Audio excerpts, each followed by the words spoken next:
Good. We have one final section in differential geometry before we move on to Einstein's equations.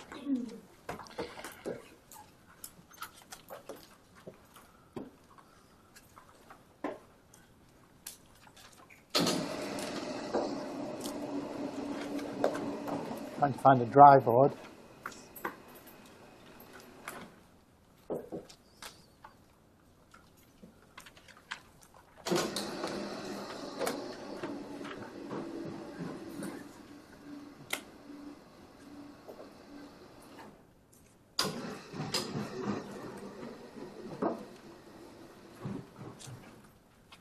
So this is section 2.3, curves and GD6.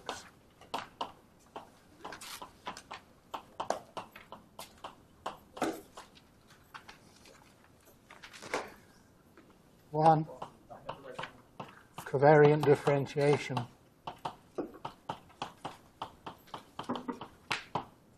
along the curve.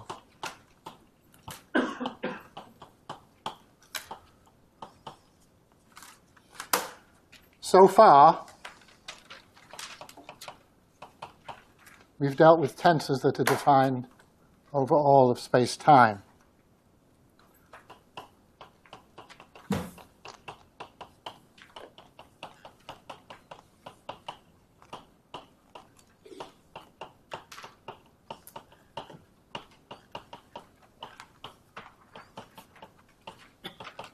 And so we denote their argument by t of x, suppressing indices, just some tensor t of x. But sometimes interested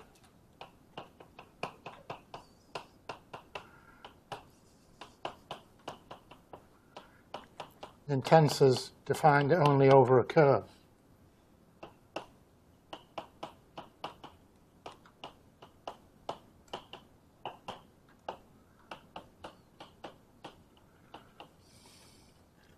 X mu of some parameter S. So we have some particle, for example, moving in space-time with parameter S along the curve. And the tensor may be defined only along the curve. The classic example would be the 4 velocity.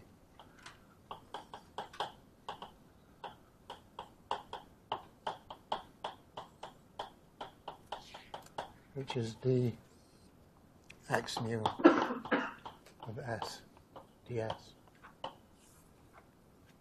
which is sometimes called u mu of S.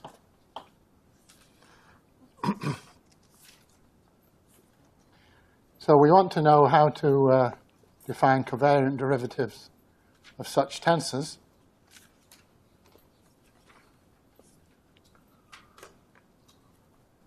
But first I need an eraser.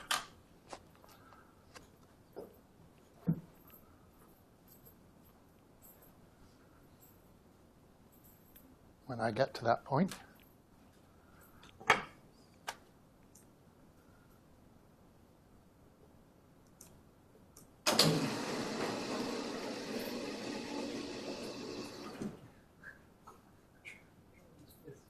Probably better to stick with this one, isn't it?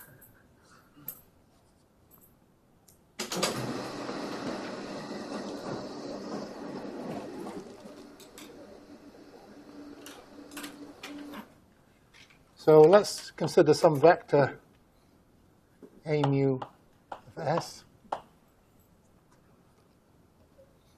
and a prime mu is dx mu dx mu a mu of S. Indices should be up. So d a mu prime of S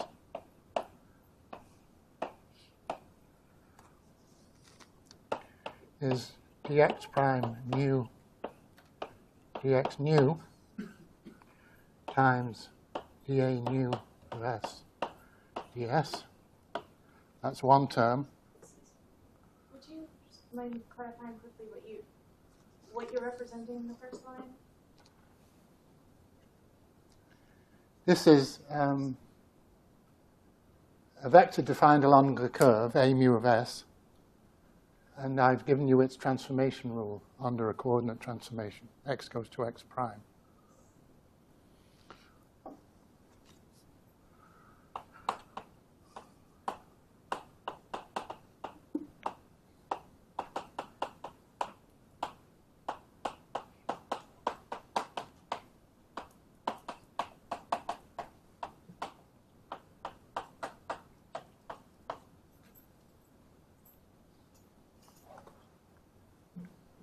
That would make it a vector, but then there's another term. d2 x prime mu dx nu dx lambda times dx lambda ds A mu of S.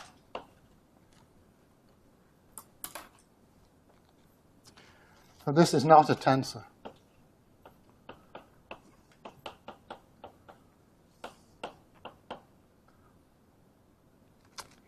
Now, we've already had some experience of what to do in this situation.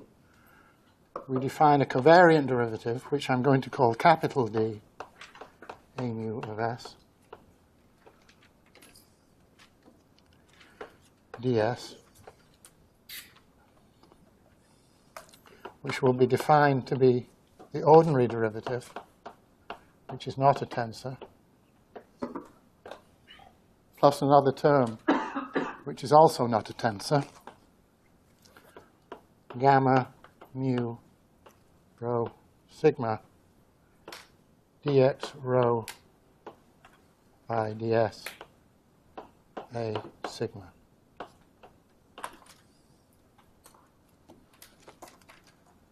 That is a tensor.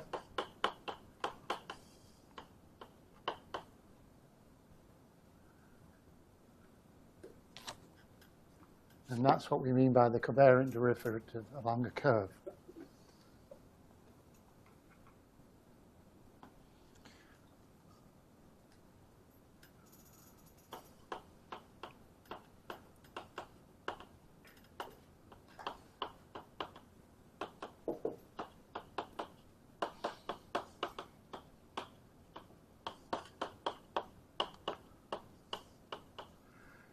Now, that's the upstairs version. There's a downstairs version, b mu of S ds equals d b mu of S ds minus gamma rho mu nu dx nu ds b rho.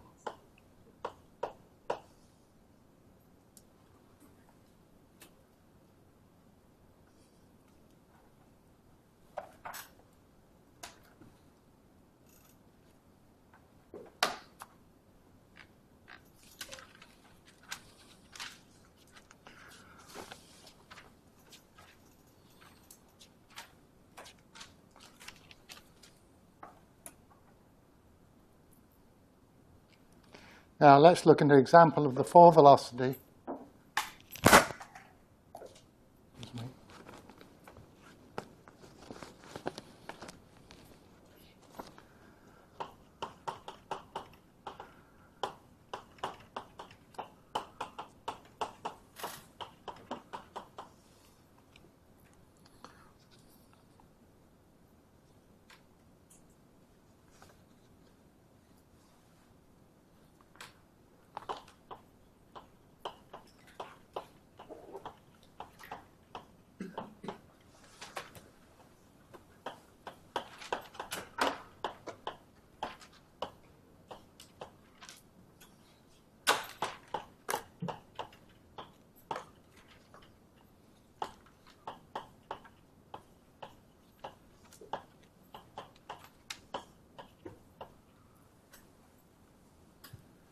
And we recognize this as the geodesic equation. So the geodesic equation can be summarized by saying the covariant derivative of the fall velocity is equal to 0.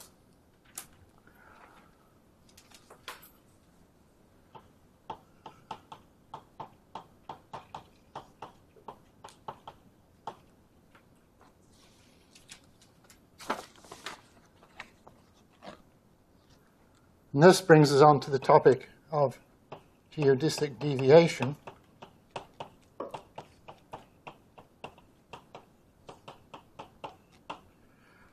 You remember our flat Earth baseballs fall keeping themselves parallel, whereas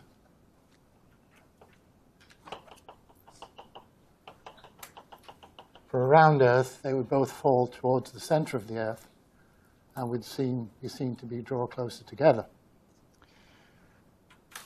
This phenomenon then is called geodesic deviation. This is an example of geodesic deviation. And we can express it mathematically by looking at comparing two infinitesimally close geodesics. So we start with this equation, and then we consider the trajectory x mu of S and a neighboring trajectory x mu of S plus delta x mu of S. But this is some infinitesimal difference between the two geodesics. So this means applied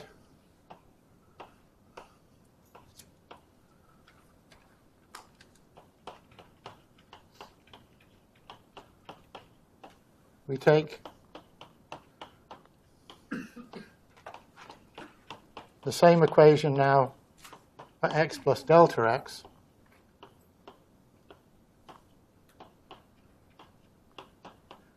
and then we keep terms of first order in delta x.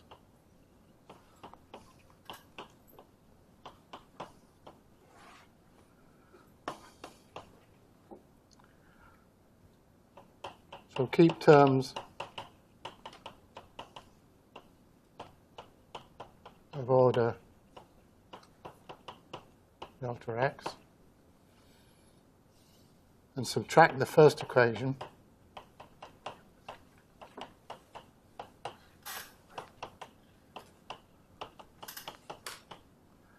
This one.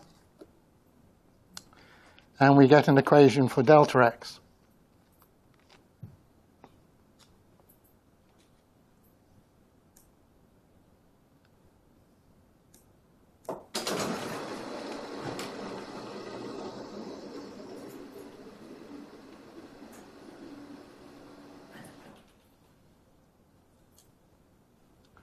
And it turns out to be d2 x mu ds squared plus gamma mu rho sigma comma alpha delta x alpha dx rho by ds dx sigma by ds plus twice gamma mu rho sigma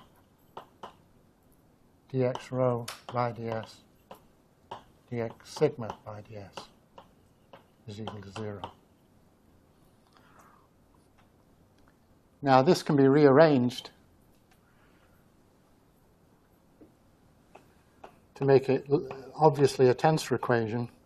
It says the second derivative, the second covariant derivative of x mu with respect to S is equal to the Riemann tensor R mu rho alpha sigma delta x alpha dx rho by ds dx sigma I ds.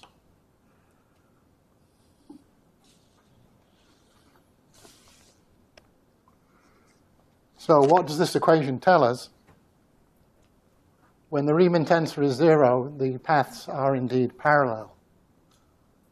That's what the equation d2s, d2 by ds squared equals 0 means. They stay in the straight line. But when the Riemann tensor is non-zero, there's a deviation, which we can see in this example of the baseballs falling to the center of the Earth. So once again, the criterion for whether there's deviation or not is whether the space-time is curved or not, and that is whether the Riemann tensor is 0 or not. So once again, the Riemann tensor plays the all-important role.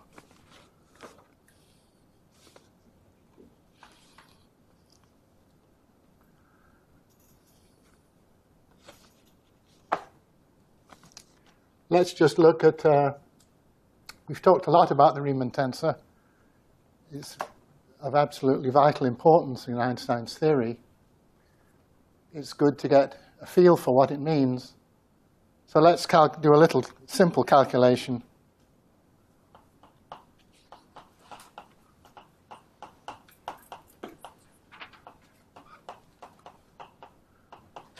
Of Riemann.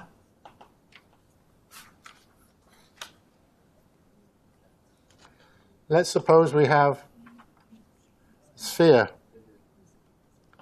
That means ds squared is dz1 squared plus dz2 squared plus dz3 squared, subject to z squared equals a squared.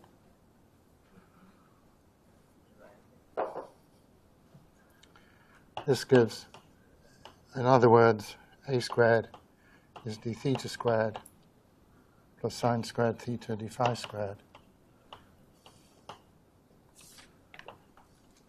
So if we have three coordinates and we subject them to a constraint that the sum of the squares, by which I mean z1 squared plus z2 squared plus z3 squared, is a constant, that's the two-sphere surface of a two-dimensional, it's a two-dimensional surface of a three-dimensional ball.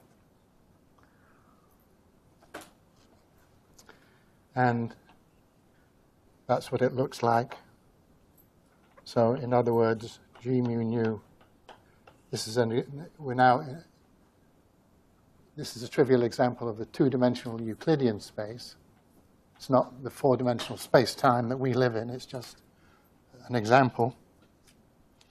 So this is a squared sine squared theta. Or you can rewrite that as ds squared equals delta mu nu dx mu plus delta alpha beta x alpha delta gamma delta x gamma dx delta.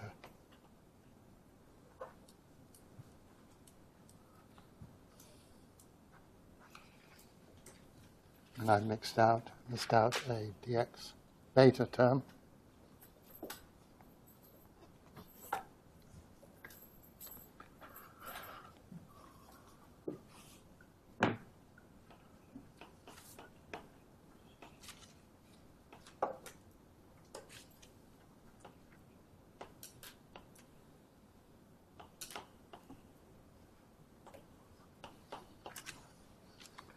All divided by a squared minus delta alpha beta x alpha x beta. This is what you get if you do the Cartesian version and impose this constraint. Now, I'm not going to do the calculation. I'll leave it to you as an exercise to calculate the Riemann tensor.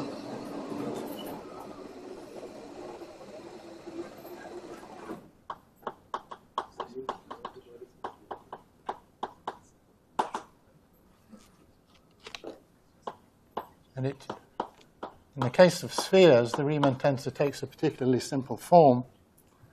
It's just 1 over a squared times the product of the metric twice, g mu rho, g mu sigma, minus g mu sigma, g mu rho. This is an example of what's called the space of constant curvature.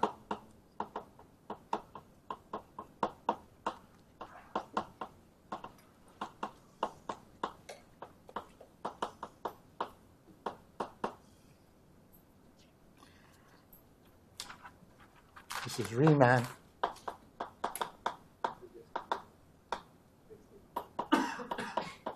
Ricci is also simple. We just take the trace.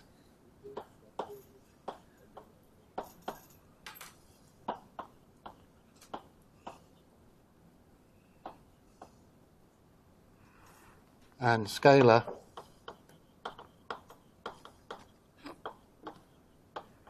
We take the trace again, but since we're in 2 dimensions, the trace of g is 2.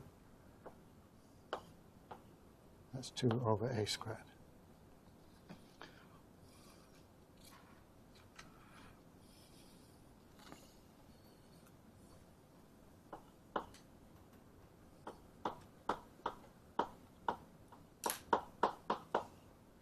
For a space of constant curvature where the Riemann tensor is just given by in the metric, since the metric has vanishing covariant derivative, so will the Riemann tensor.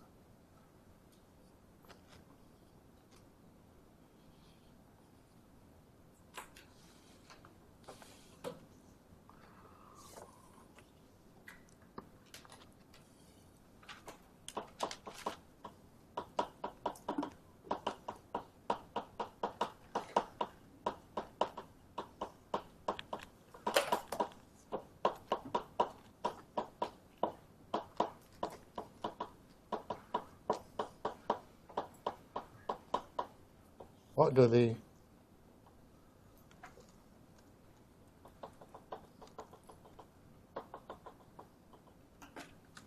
geodesics look like? They look like great circles. Is that DS expression general or just for this case? This is for a 2-dimensional sphere. Only for the two. Well, probably it works for higher dimensional spheres.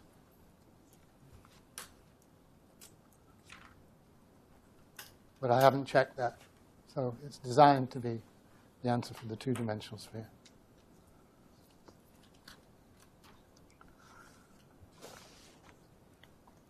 So let's summarize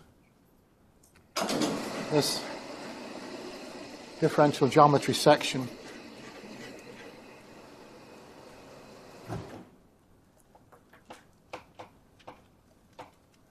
What have we encountered? We've encountered a metric, g mu nu of x, a connection,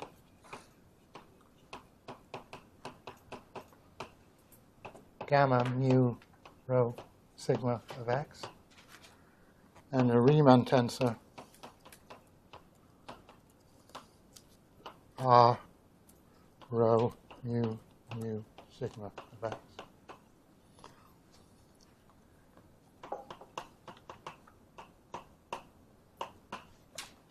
Were they tensors? This one is, this one isn't, this one is.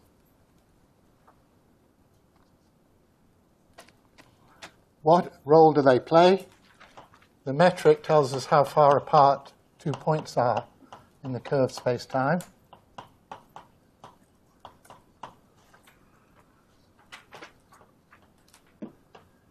Gamma was built out of G.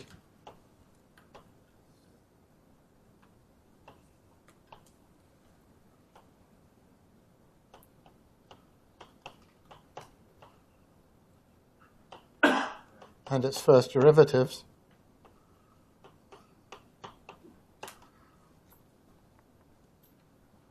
So it isn't a tensor.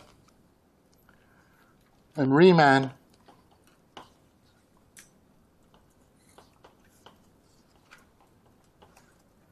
is built out of gamma and its first derivatives.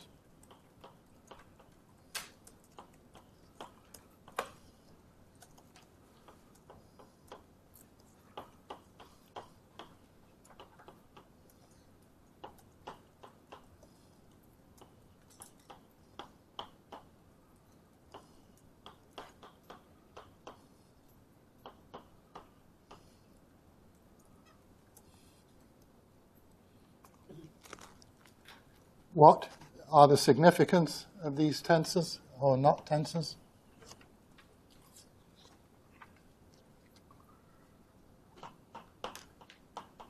Space-time is curved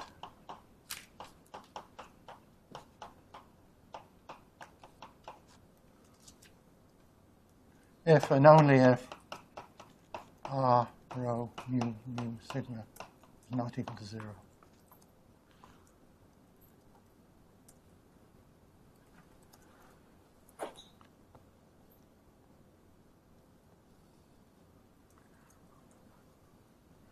In this case, we can never find a coordinate system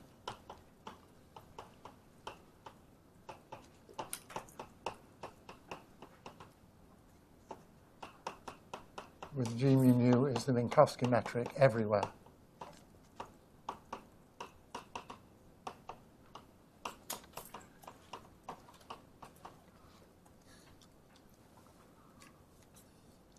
Similarly,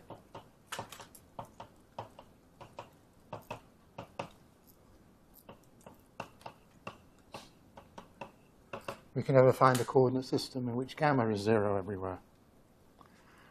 But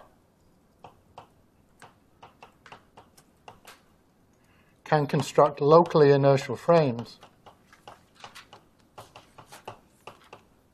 or the Feely falling frame,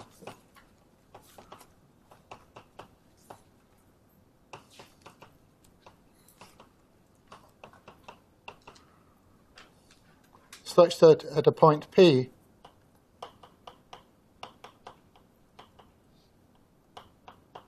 so that the metric at that point, and let me write symbolically G mu nu P, which means G mu nu of x evaluated at the point x equals P, is eta mu nu. The first derivative is 0, and that's true of gamma. In fact, you can Taylor expand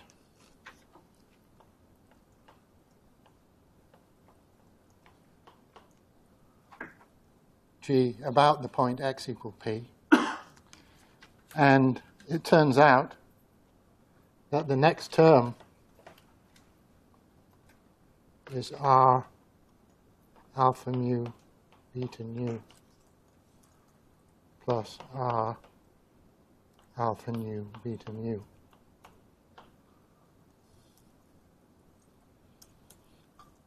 And we can invert that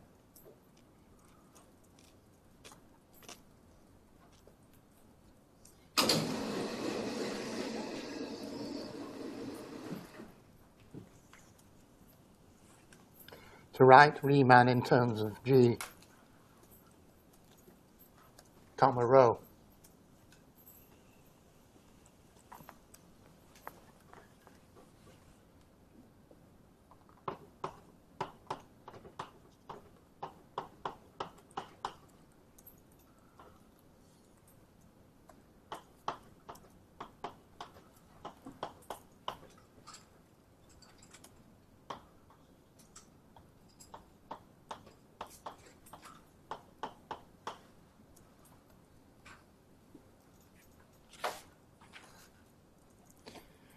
So that's about space-time is curved. Space-time is flat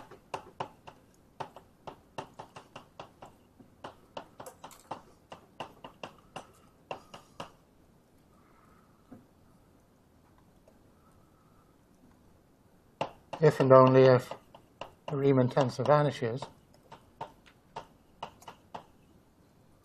everywhere.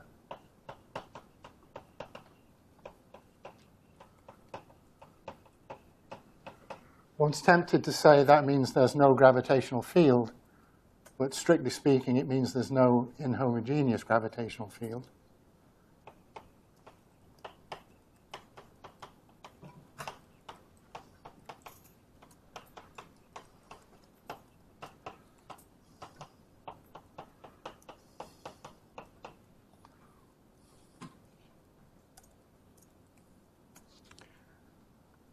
Can find a coordinate system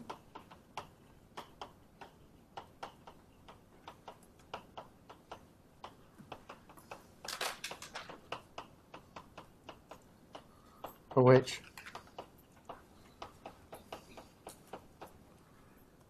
G mu nu is eta mu nu and gamma 0 everywhere.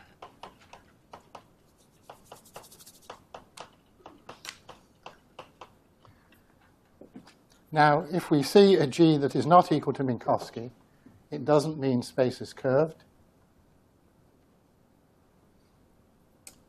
If the Riemann tensor is 0, however, it means we can always find a coordinate system in which we can transform it so that it looks like Minkowski.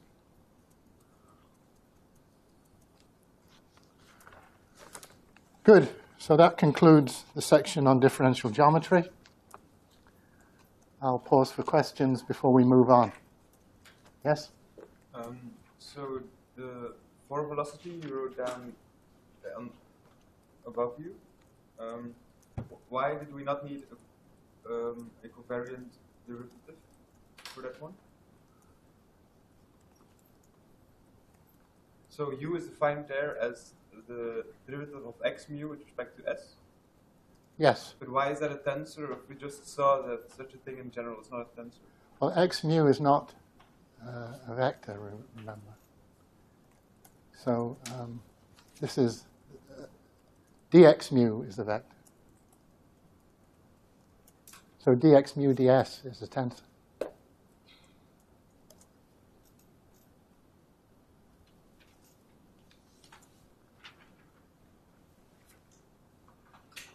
This is compatible with the statement that dx mu ds is not tensor, and it's compatible with the statement that d2 x mu ds squared is not a tensor. But that is a tensor equation. Vector equals vector.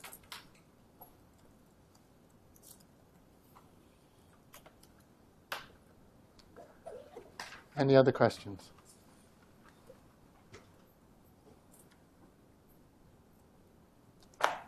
Okay, so now we're going to move on to section 3 of the lecture course, which is Einstein's equations.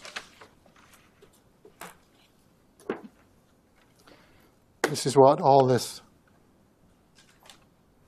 tensor algebra has been leading up to. Einstein's equations rely on Riemannian geometry, so we have to do Riemannian geometry. But having done it, we can now use it to do the physics.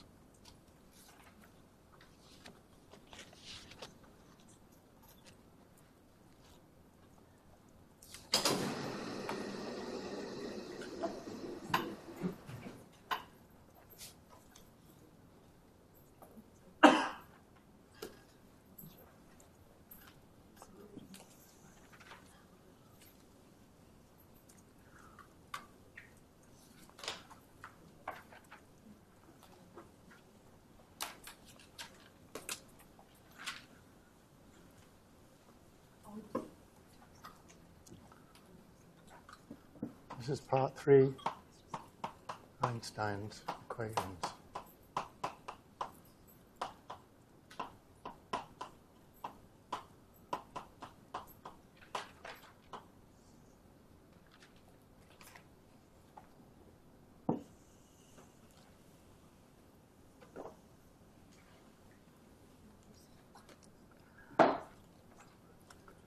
.1 is the derivation of Einstein's equations.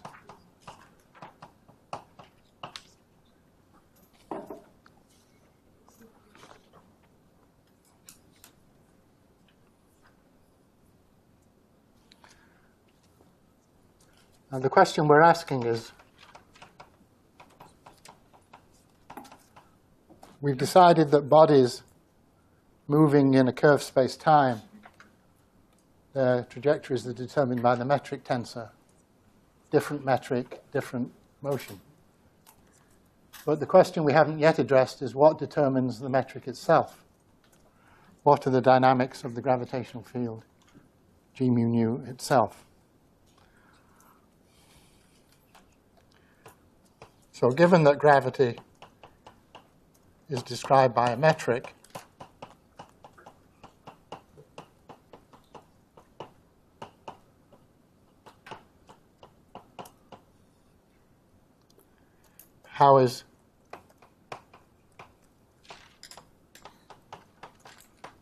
what determines what the metric is?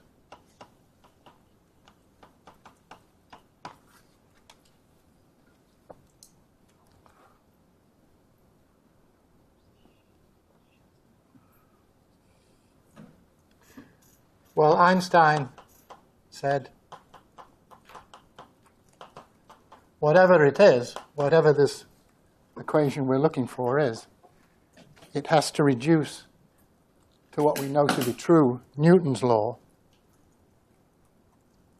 when the velocities are small compared to the velocity of light, and when the gravitational fields are weak.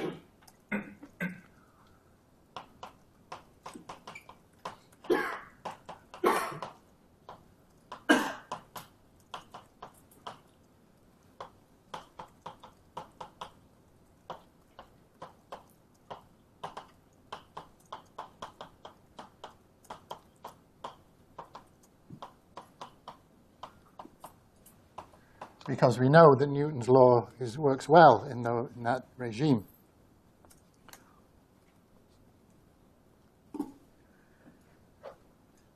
So what does that mean? It means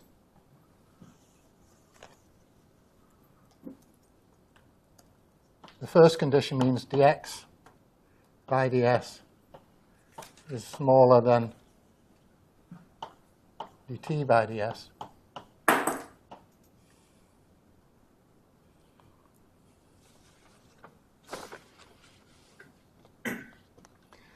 And this means, this is what this condition means. What does the fields are weak mean? It means if we write the metric as the Minkowski metric plus a deviation from the Minkowski metric, then the size of that deviation must be small.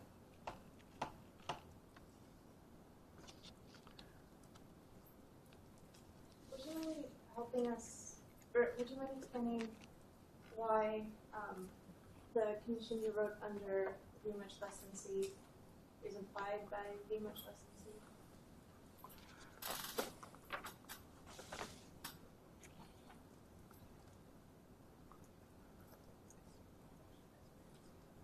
Well, ds squared is c squared dt squared minus dx squared, which is approximately c squared dt squared in this regime. So dx by ds squared is less than dt by ds squared. That's what we mean by low velocity.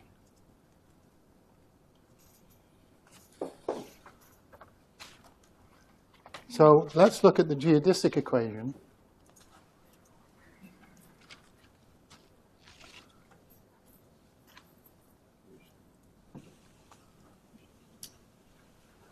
In the regime where the gravitational field is weak.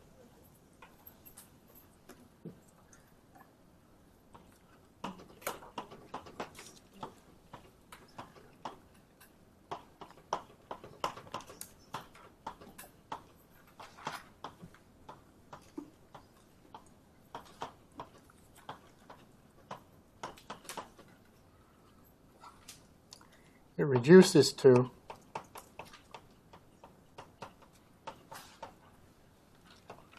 d2 x mu by ds squared plus gamma mu naught naught dx naught ds squared. I've not yet used the weakness, I've used the low velocity approximation.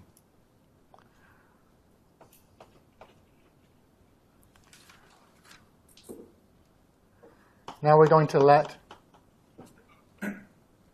g mu nu comma 0 equals 0 so that the field is time independent.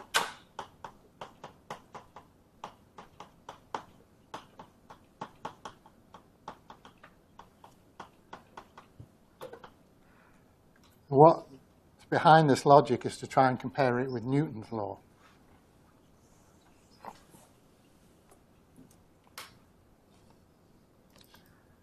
In that case, gamma mu naught naught is just minus 1/2 g mu nu d g naught naught dx nu.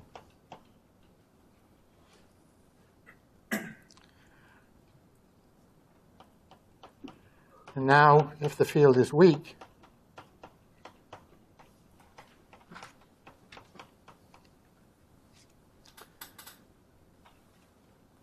this is the same as minus 1/2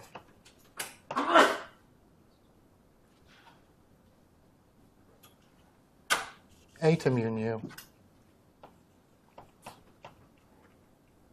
dh naught naught dx mu.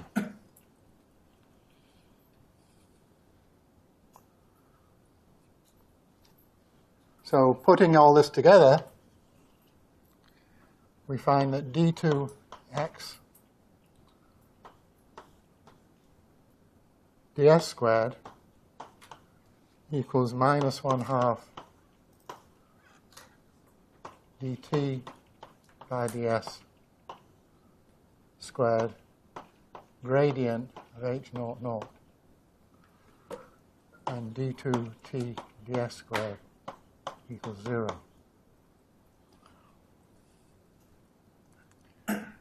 So we can write this as minus 1/2 gradient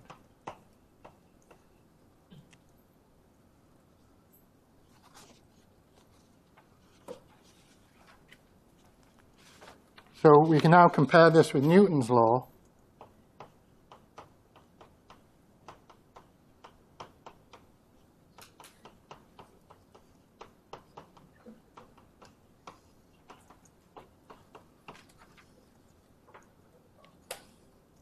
Which says d2x dt squared is minus the gradient of some potential phi.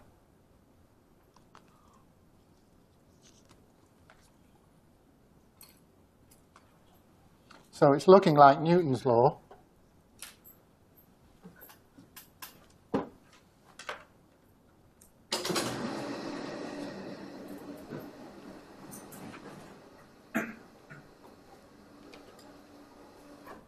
Let's just remind ourselves in Newton's theory what that potential phi looks like. For a spherical body of mass big M, phi has a 1/r potential minus gm/r.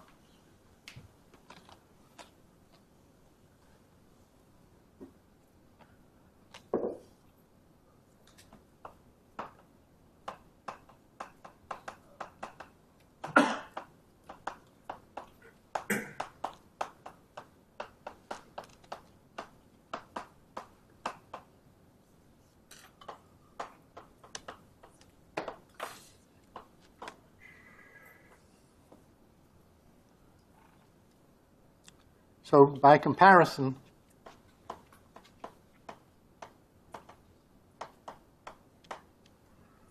we learn that h naught naught equals 2 phi plus a constant, and so g naught naught is minus 1 plus 2 phi.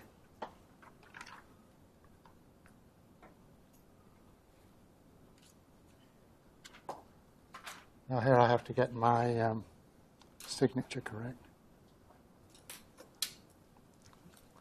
Plus a constant. Let me leave it like that for a moment. Since we want the metric to tend to the Minkowski metric at infinity, we put the constant equals 0.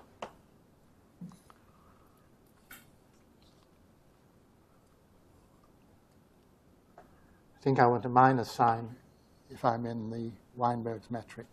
Yes? I have a question that was back to the old files. There, when you introduced the H there, Yeah. would you mind explaining its role?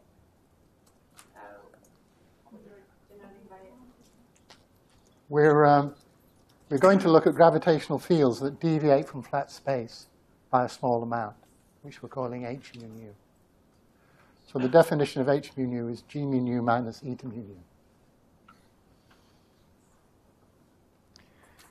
And we've learned that if the geodesic equation is to reduce to the Newton's law, we have to identify h naught naught with twice the Newtonian potential. So g naught naught is minus 1 minus 2 phi. We can forget the constant because that we want this to tend to minus 1 at infinity. Let's just look at some examples. This is telling you by how much space-time is curved. It's curved by an amount. It's deviating from flat space by an amount phi. But for most purposes, phi is very small. For example, at the surface of a proton, phi is 10 to the minus 39.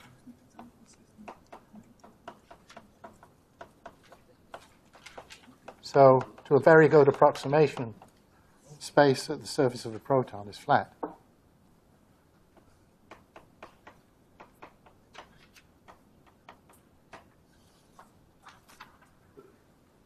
At the surface of the Earth is 10 to the minus 9.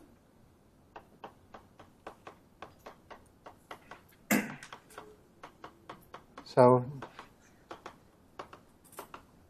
it's not 0, but it's small.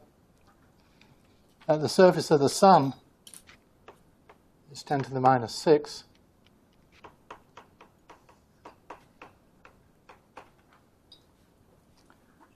At the surface of a white dwarf star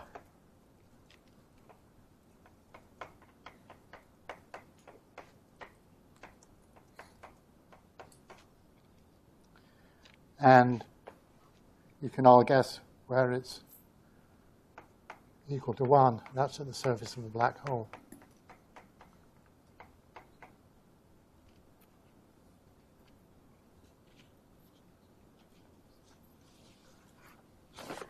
So that gives you some feeling for how curved space is.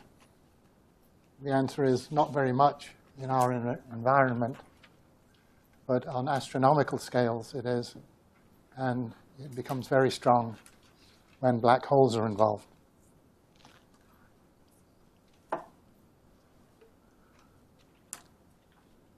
So that's given us some relation between Newton's phi and Einstein's g.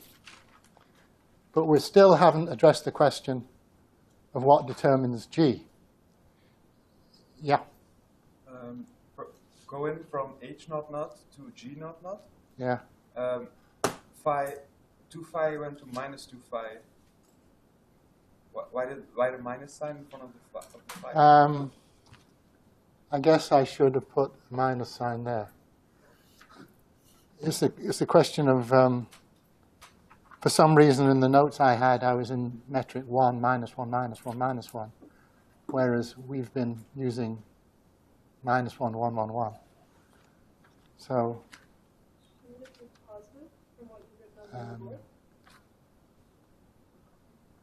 I know for a fact that G naught naught for a black hole is minus 1 minus 2 gm over r, which is minus 1 plus 2 gm over r, which is minus 1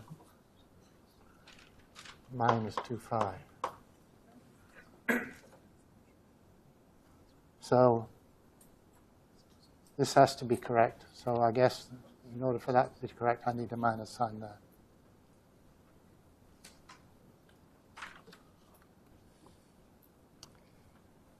Now, we still haven't decided what determines G. It has to be something that reduces to Newton's law for phi.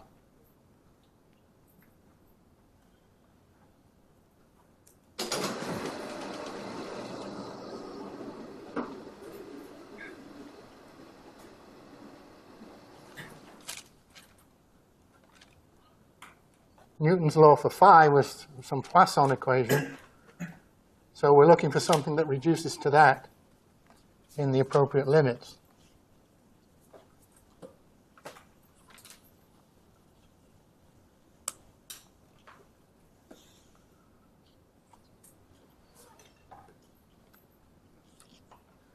And this is where the Bianchi identities will come in.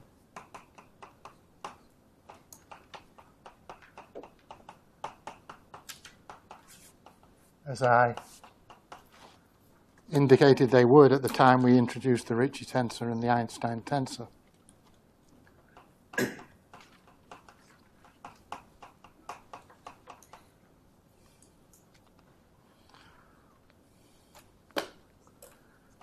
So we begin by recalling the Newtonian result, that del squared phi is 4 pi g rho, where rho is the mass density.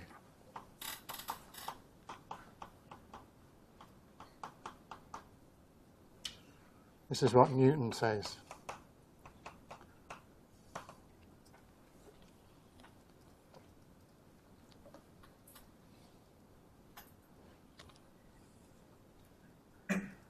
Now, have you encountered in your other lectures the energy momentum tensor?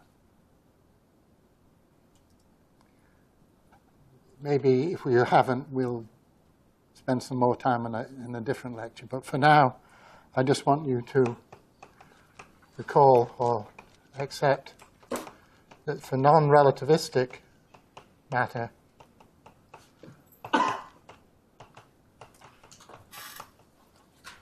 rho is the naught component of the energy momentum tensor. The energy momentum tensor is a 4x4 matrix, a symmetric tensor, and its naught component is the energy density.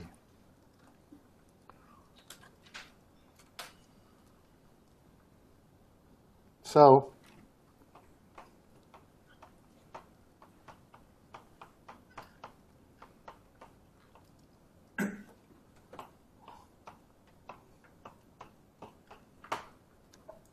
we're looking for some equation for G mu nu that in the appropriate limits reduces to del squared phi is 4 pi g times t naught naught. So we're going to, if it's going to be a tensor equation, it has to involve all the components.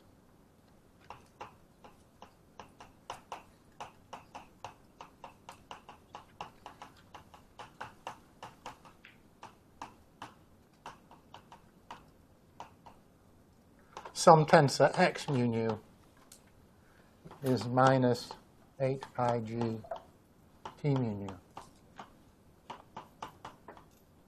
We haven't yet said what x is. Something built out of the metric,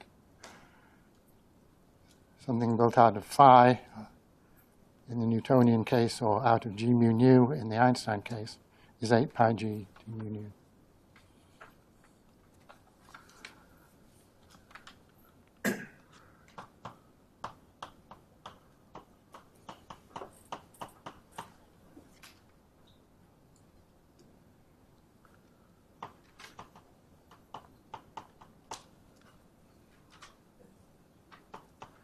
Now, Newton's law and all the other Maxwell's equations and all the other equations we're familiar with are limited to differential equations of second order. We don't have third order derivatives. So we're going to restrict our attention to be x mu nu is some tensor built out of the metric and its first and second derivatives, but not higher.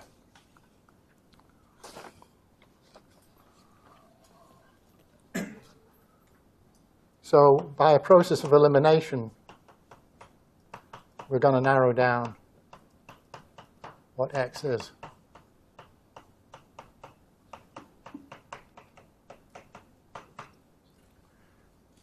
Yeah? Sorry, why does it have to be built on only the first and second derivatives of g, as well as g? Why not the third or fourth, fifth derivatives? Good question. The general covariance does not prevent us from having arbitrarily high numbers of derivatives. And in fact, in quantum gravity, you're forced to look at Lagrangians where you involve not only the metric and its first and second derivatives, but higher derivatives. But we want to be, we're not yet doing quantum gravity. We want to write down an equation which will be valid in the classical regime, so it will describe planets and stars and things like that, and reduce to Newton's equations in the appropriate limit. And for that reason, we're going to restrict our attention to differential equations involving no more than second derivatives. Now, there's another reason, technical reason, which is to do with consistency of your equations. To have well-posed differential equations, you can run into trouble when you have more than two derivatives. But for now, it's a simplifying assumption. There's no golden rule or guiding principle that says it has to be, but it's a simplifying assumption.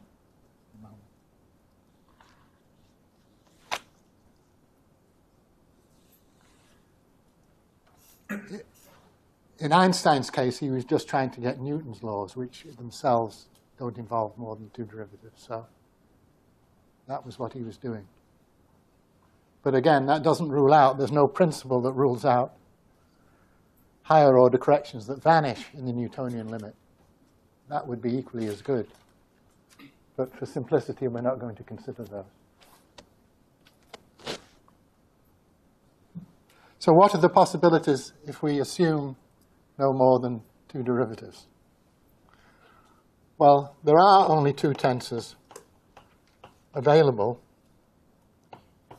One is the Ricci tensor, and the other is the Ricci tensor, the metric tensor times the curvature scalar.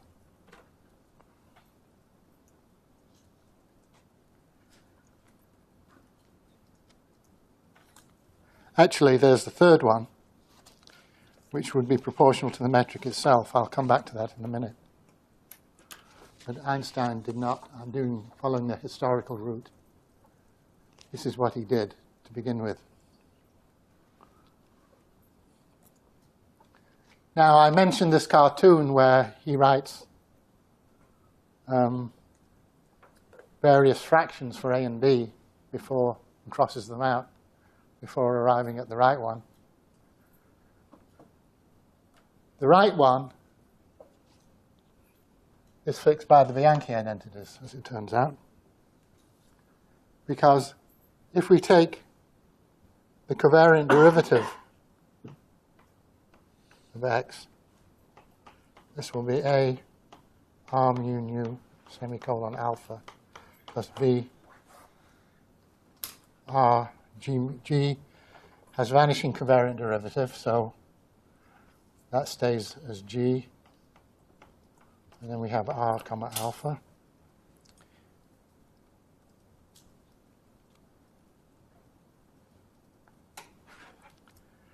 we're going to put that equal to 0 so as to be compatible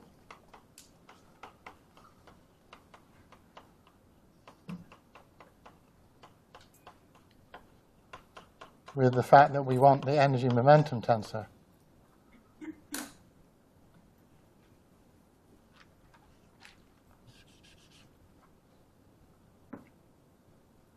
I'm sorry, I've rewritten this.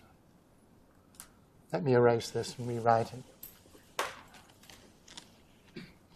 It's important that the covariant derivative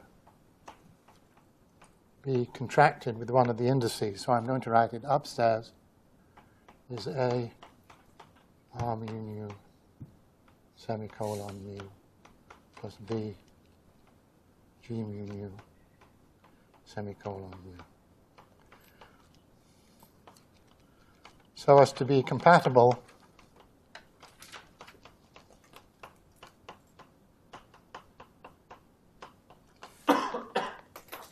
with the fact that the energy momentum tensor has to have vanishing covariant derivative in order to be compatible with energy momentum conservation in the flat space limit.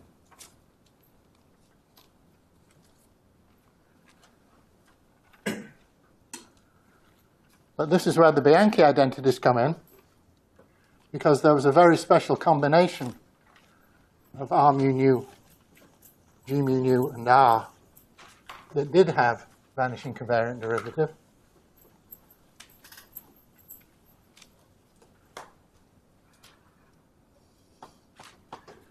So it implies that X mu nu must be A times G mu nu, where G mu nu was the Einstein tensor,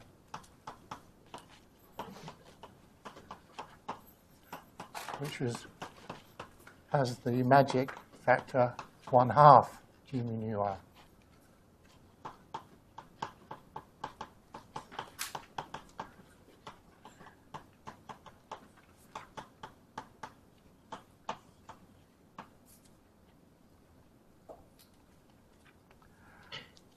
This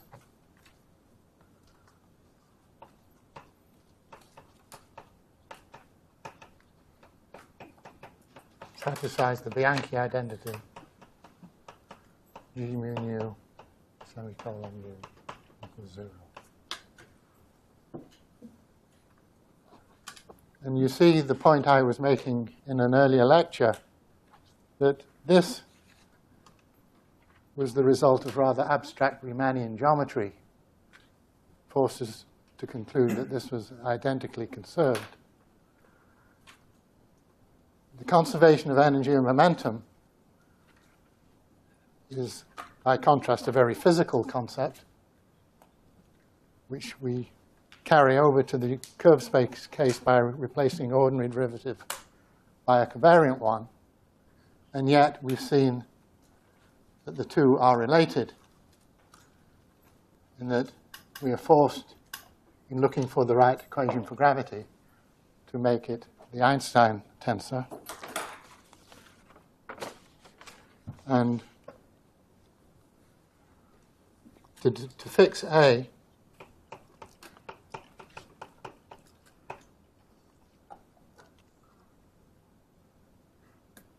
we go to the weak limit again. So R equals 8 pi G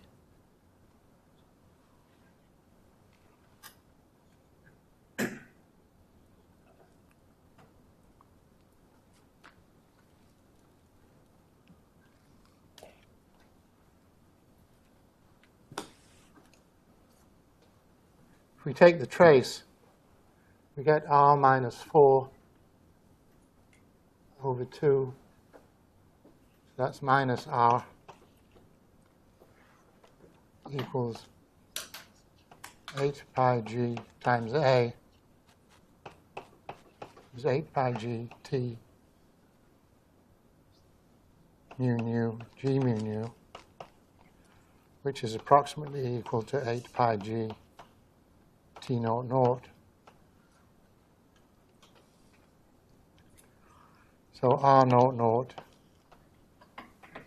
is approximately gamma I naught naught, comma I, which is minus Grel squared phi.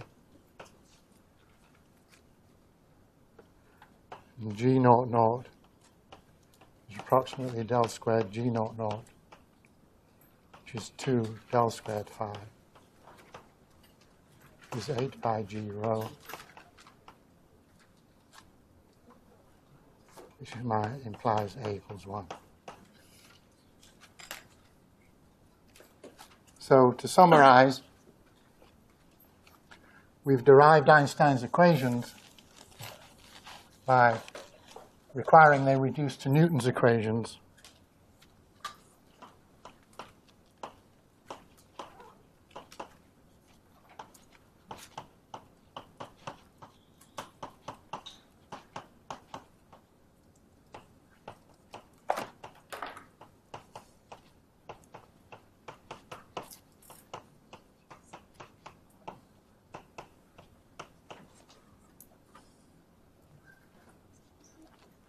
and we impose the Bianchi identity to ensure that it was this combination of Ricci tensors which sits on the left-hand side. Yeah. Would you mind explaining how that line that begins with, it looks like negative AR, is implied by the weak gravity limit? This is to fix A, Yes. coefficient A. How does that equation come from the weak gravity? Is it just what comes later is in the application of the... I'm sorry, the weak limit. I? The first line does not involve the weak limit. I've just taken the trace of the equation. Then I've imposed the weak limit to replace. I've imposed the non-relative. Okay. I should make clear which limits are going on, shouldn't I?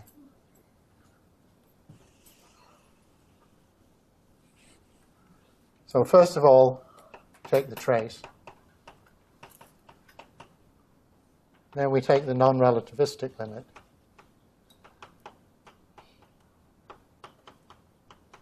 To replace T mu mu G mu nu by T naught naught. Then I take the weak limit.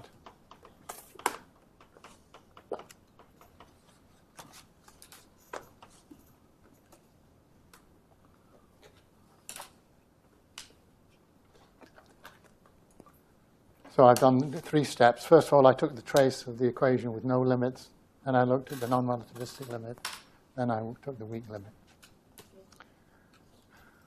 But this is the all-important result on which the whole of general relativity is based. This is Einstein's equations, and it tells us, as Einstein put it, there's marble on one side and base wood on the other. The marble is the geometry, the Riemannian geometry, embodied in the G mu nu. The T mu nu is built out of the stuff of which the universe is made.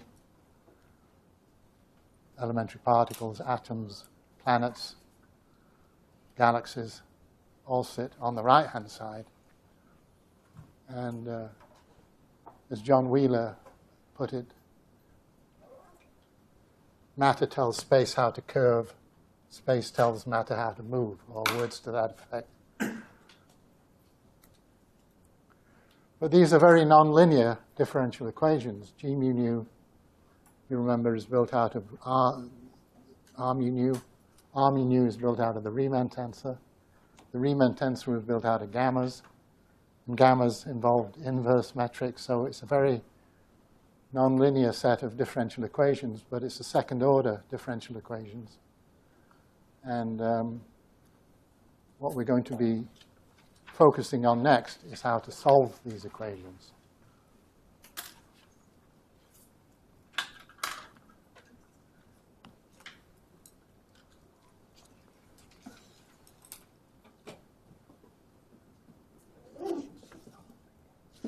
Let me just make one final remark. He could have added a term plus lambda G mu nu, well, to the left-hand side, plus lambda G mu nu, a constant times the metric. That would have complied with all the requirements of general covariance, it would give you a term that isn't in Newton's laws, but if lambda was sufficiently small, it may still be allowed. Now, Einstein put in such a term, then he took it out again for all the wrong reasons, as we'll see. He put it in because he thought the universe was static and that the stars were fixed in the sky. And then he later learned in the work of Hubble that the universe was expanding. And so he put the lambda back in again. And lambda's been going in and out of fashion for the last 100 years, but it's now definitely there. We know from recent observations of receding galaxies that there definitely is a cosmological constant, albeit a small one. So, and there's no principle to rule it out. So, really, the question should not be why should we put it in, but why should we leave it out? Because general covariance is perfectly compatible with such a constant.